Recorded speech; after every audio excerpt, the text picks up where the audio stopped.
Assalamualaikum warahmatullahi wabarakatuh. Rahayu Rahayu Sagung Dumadi. Kesaktian Panembahan Senopati bagian 6. Mulai balelonya Panembahan Senopati terhadap Sultan Hadiwijaya.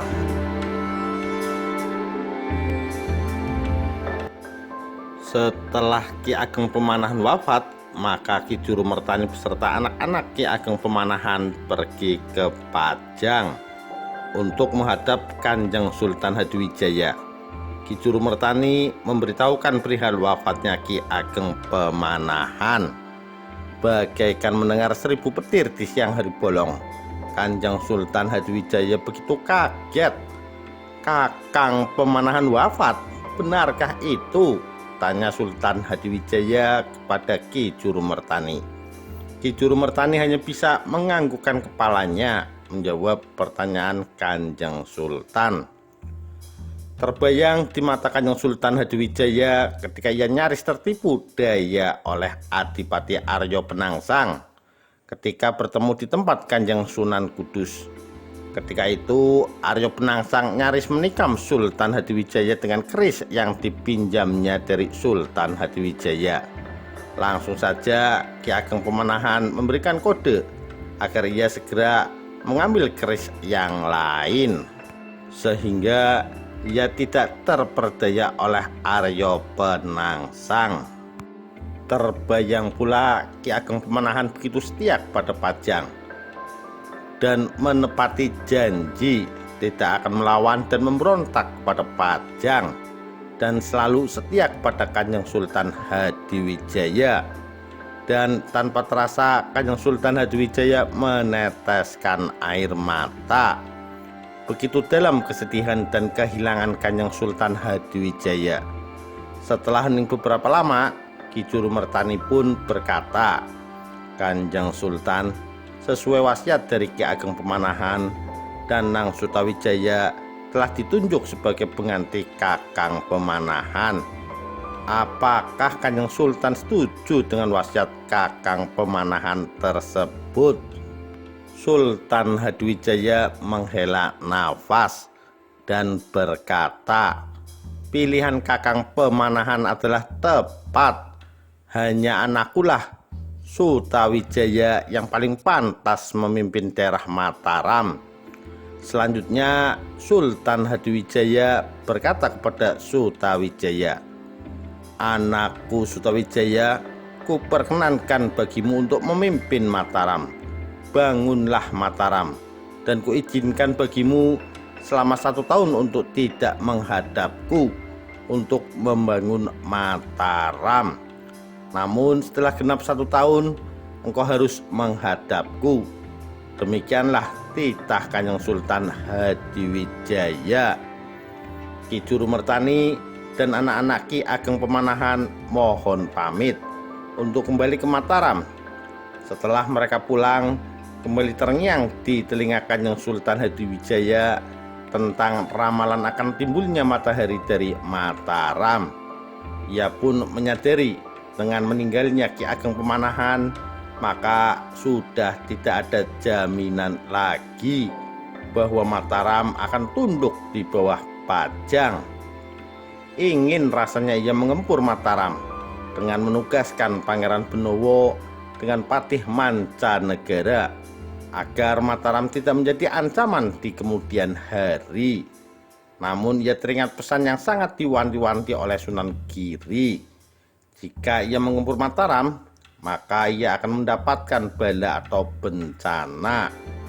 Termenung Kanjeng Sultan Hadiwijaya, dan ia hanya bisa memasrahkan segala sesuatunya kepada kehendak Allah.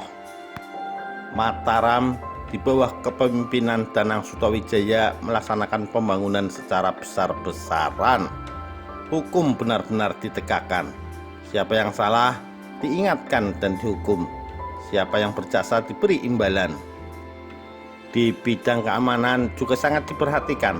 Prajurit-prajurit direkrut dan dilakukan latihan atau gemblengan dengan sungguh-sungguh. Para empu atau ahli pembuat senjata didatangkan untuk membuat senjata kualitas prima. Balai Kademangan dibuat semakin megah dan tidak kalah dengan Istana Pajang. Tembok-tembok pembatas ditinggikan agar memudahkan dalam pengamanan. Daerah Mataram yang memang subur dikelola dengan baik. Keamanan dan hukum ditegakkan. Perekonomian tumbuh dengan cepat, mengundang rakyat dari daerah lain untuk menetap di Mataram. Kemajuan yang pesat terutama di sisi keamanan sangat mengkhawatirkan Ki Juru Mertani. Terlebih tembok tinggi menjulang dibangun, seolah mirip dengan pembangunan benteng. Prajurit bertambah dengan cukup signifikan dan kualitas prajurit semakin bagus, ditambah dengan peralatan perang yang cukup, bisa menyulut perang antara Mataram melawan Pajang. Ini yang menjadi kekhawatiran Ki Juru Mertani. Kekhawatiran Ki Juru Mertani semakin kuat ketika setelah 1 tahun Panembahan Senopati terlihat enggan ketika diajak oleh Ki Juru Mertani untuk menghadap ke Pajang. Berbagai alasan dikemukakan oleh Panembahan Senopati. Dari masih banyak hal yang perlu dikerjakan untuk kemakmuran Mataram, belum waktunya untuk menghadap sampai menunggu datangnya utusan Pajang menghadap Danang Sutawijaya. Perihal menunggu utusan Pajang, Ki Juru Mertani sampai kaget menunggu utusan Kanjeng Sultan. Tidak pernah aku mendengar hal itu sewaktu kita menghadap Kanjeng Sultan di Pajang. Angger Senopati, pikirkanlah tindakanmu. Keselamatan Mataram berada di tanganmu. Salah-salah engkau bertindak, Mataram bisa hancur lebur di gempur Pajang. Ayolah kita menghadap ke Pajang. Namun tetap saja Panembahan Senopati menolak secara halus. Mohon maaf Paman, hamba kira belum waktunya hamba menghadap Kanjeng Sultan Hadiwijaya. Pusing 7 keliling rasanya Ki Juru Mertani untuk mengingatkan keponakannya ini. Ia sadar betul akan keteguhan alias kekehnya keponakannya ini. Ia harus semakin bijak, layaknya sebatang pohon jika dipaksa akan patah, jika dibiarkan akan bengkok. Ki Juru Mertani pun terdiam dan berpikir, apakah ini merupakan jalan diri terwujudnya ramalan Sunan Giri? Ki Juru Mertani pun hanya bisa pasrah atas kehendak Allah. Demikian kisah mulai melelonya Panembahan Senopati terhadap Sultan Hadiwijaya. Sekian, terima kasih. Wassalamualaikum warahmatullahi wabarakatuh. Rahayu, Rahayu Sagung Dumadi.